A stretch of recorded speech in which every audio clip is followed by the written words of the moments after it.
Mēdz teikt, ka studentiem vasara ir tikai 2 mēneši, jo viss jūnijas paiet sesijā.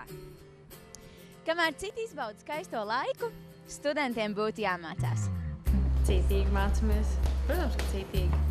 Jāgritas ar lieliem divmetrīgiem špikeriem un ar salīdzinājumiem, lai vieglāk atcerēties gadu skaitus. Mums bija salīdzinājums par 1833. gadu pa penijiem. Pa peniju presi, tāpēc, ka 33 mums saistījās ar sīknaudu, un tad, sākās tā peniju presi bija. 1, 2, 3.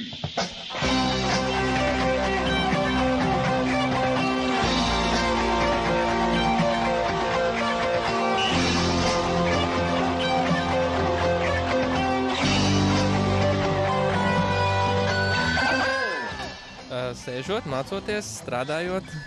Jāmācās ir šausmīgi daudz. Iedzeram. Šitās sesijas laikā es mēģinu mazāk domāt par mācībām. Protams, es izdaru minimāli, cik ir nepieciešams. Šī sesija varbūt nebūs produktīvākā.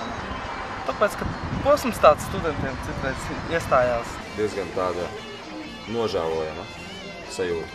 Ir īpaši šodien. Šodien ir ļoti švaka diena, tāpēc, kad es nejūtos labi saistībā ar vakardienu.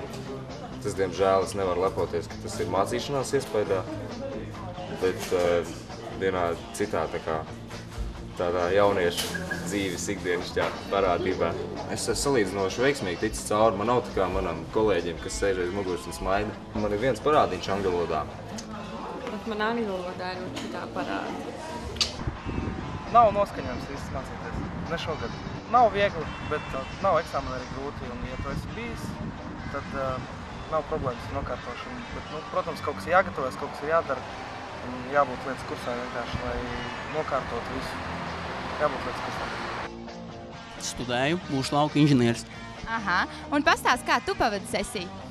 Es pašlaik sesijas laikā strādāju, piepelnos. Reāli var nopelnīt, un darbs ir labs. Diezgan grūts, tāpēc, ka turisti ir ļoti smagi un ir daudz jāmin. Mēs ar Nauru studējam uzņēmējdarbības vadīšanu, un šodien mums ir gaidāms eksāmens mikroekonomika. Strādājam, mācamies. Sesija sākusies pēdējais brīdis pirms eksāmena. Kaut kas jāiebāž galvā tomēr. Miega trūkums, miega bēgs. Manuprāt, visi studenti man pašlaik saprot. Smagi. Negulējām, mācījāmies visu laiku. Galvenais špikeriem. Tad jau noliks. Un gatavojies, jo būs špikers, būs gatavots viņš, tā tad būs arī zināšanas. Es varu pastāstīt, kāda mums bija špikeri, tur metriem gari. Mēs sarakstījām uz lapiņas, un tad tā salocījām tā kā, gar mošku tādu. Eksāmeni vēl nav pati lielākā bēda. Vēl pastāv arī kursa darbi, bakalaura darbi, maģistra darbi. Cik studentu, tik sesijas pavadīšanas iespējas. Vēlam visiem veiksmi eksāmenos. Šarlote un Baiba, speciāli SEMA.